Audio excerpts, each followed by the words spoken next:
What's up guys, Ryan here. So today I wanted to talk about how to win the buy box if you have a new Amazon seller account open. And chances are if you're watching this video, you are not selling an FBA product, because by selling products that are fulfilled by Amazon, you are almost assuredly going to have the buy box because your inventory is at FBA and their software just awards you the buy box, or tends to when that's the case. But if you're selling FBM print on demand products, you will learn very quickly that you are not just given the buy box solely because you created the product listing and you're the only seller, contrary to what you might think. Now, if you're wondering what the buy box is, I'm going to explain that first, because I bet you a lot of people are confused by that term. I used to be when I was new to the game. So the buy box essentially allows you to have this add to cart button that you see above my head on your Amazon listing. This is, I think I just read a stat said something like 82%. I think I have it in the background here. Something like 82% of all purchases come through the buy box. I had it somewhere. I'm reading through the article on my website in the background. Yeah, 82% of all sales happen through the buy box. So you want to have the buy box. And like I said, if you're FBA, you're probably going to have it anyways. But if you don't have the buy box, guys, this is what a product listing looks like absent of the buy box. So instead of that add to cart box or button, you have a button that says see all buying options. And you also see this available from these sellers, or new, and then the price plus shipping. So after that, like, well, if this is the case, you have to click one of those, and then you are taken to an intermediate screen where the sellers are listed and the add to cart button is then available. So this is an extra step for your consumer, your customer, to check out. And anytime you introduce extra steps, extra clicks, you're just increasing the likelihood of an abandonment. So you obviously don't want that. And the way to get the buy box is actually pretty straightforward. And I'm going to scroll down to what CPC Strategy said in one of their white papers. So these are the primary factors in determining who gets the buy box when multiple sellers are competing for it, which is a little bit different than print on demand. If you're here for print on demand, give me 2 seconds. But if multiple sellers are competing for the buy box, meaning there's one listing but multiple sellers, and this is not uncommon on Amazon. This is actually how Amazon intended for their website to function, because the consumer wins if multiple sellers are competing to sell the same item, right? And they're all about the consumer. So price is a factor, fulfillment, obviously they favor FBA, seller rating, so your feedback over time, order defect rate, again, that's another metric Amazon's tracking for you as a seller on your seller account, performance metrics like feedback, again, time to shipping if it's FBM, stuff like that. Customer service quality, so you get product reviews and you get seller, so your seller account gets reviews, and length of time on Amazon. So these are just a couple of the things that CPC Strategy says factor in when multiple sellers are competing for the buy box. The biggest one, though, is this leading one for sure, price. Amazon knows that customers prefer a good price, and they oftentimes reward, not always, but oftentimes reward the seller offering the best price, the most competitive price, with the buy box.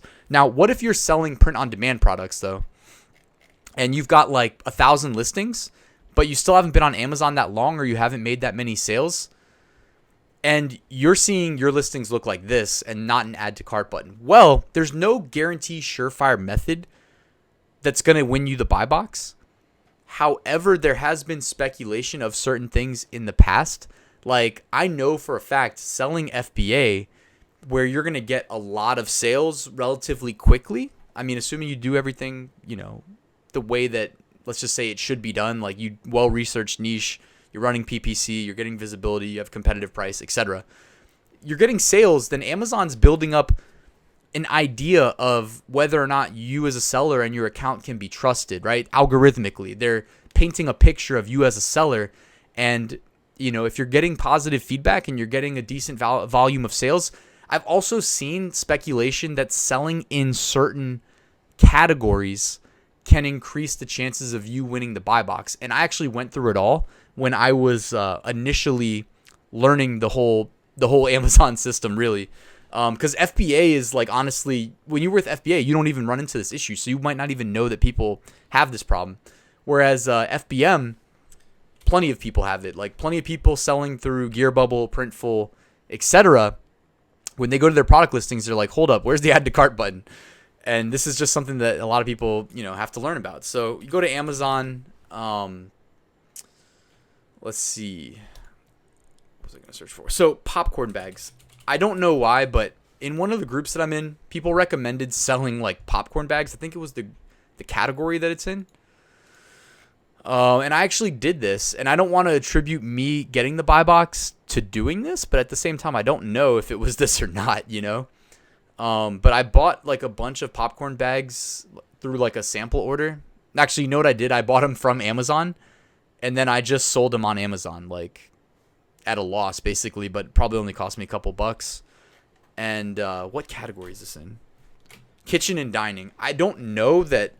Oh, you know what it was? This is probably why I read this. So it was in a group of Gearbubble sellers, and Gearbubble as a production partner for your print-on-demand products, well, their best sellers are coffee mugs, and coffee mugs are listed in kitchen and dining.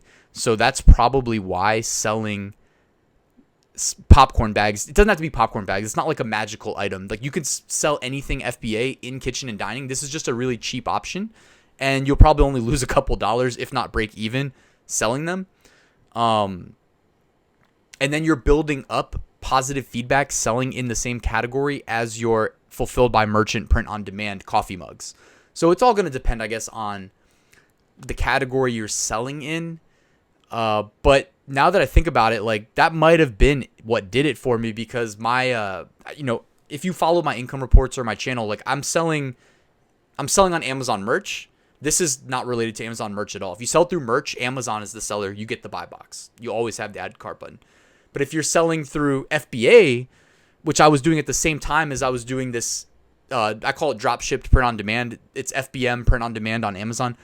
I'm doing them in like at the same time, but kind of separate buckets, right? But this is why I call it Ryan's Method Passive Income, because they're complementary to each other. Like things you learn from merch help you with FBA, help you with FBM.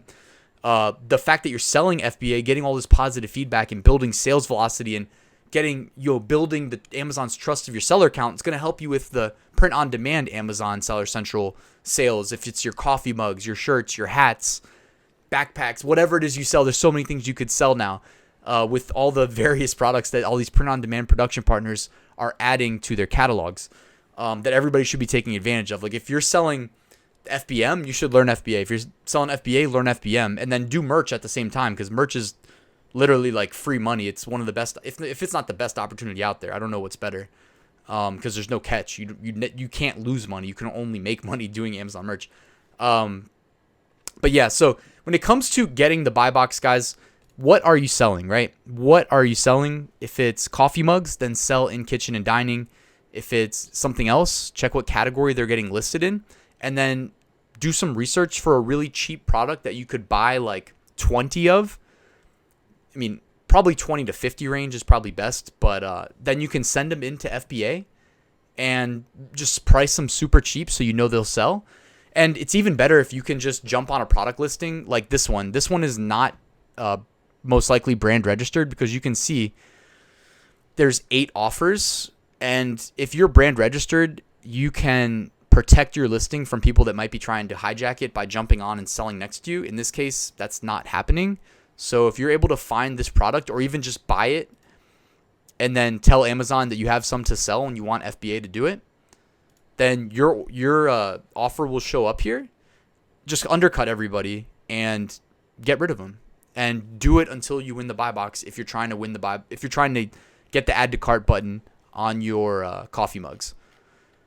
So that's it for this video. Hopefully I did a decent job explaining it. It was kind of a lot to talk about, and I did get off the mark a little bit, so I apologize. But if you liked it, please hit that like button. If you're new here, please consider subscribing. I'm dropping videos every day, if not every other day, doing the best I can to just put out as much good content as possible to help you guys learn e-commerce, because when I went through it, I don't want to say I didn't have any resources. I paid a coach $2,500 to teach me Amazon FBA, and I was in plenty of Facebook groups, but it's tough to like find a concentrated place to get all the info you need, which is why I spent like literally spent over a year and a half writing courses like my Amazon FBA course. I just launched my Amazon merch course. If you're looking for an all-in-one place to learn how to build up these passive income streams, go ahead and check them out below or at ryansmethod.com. If you're wondering why you should trust me, I publish transparent passive income reports every single month. I try to do it in the first week of the month so that you can follow my journey from day one. And literally what I teach in my courses is exactly what I do to build up the 5-figure profit passive income streams that I'm doing in addition to working a day job. So thank you guys. If you have any questions, comments, feedback, hit me up below. Otherwise, I'll see you at the next one. Passive Income School is open. Enroll now at ryansmethod.com. Thank you.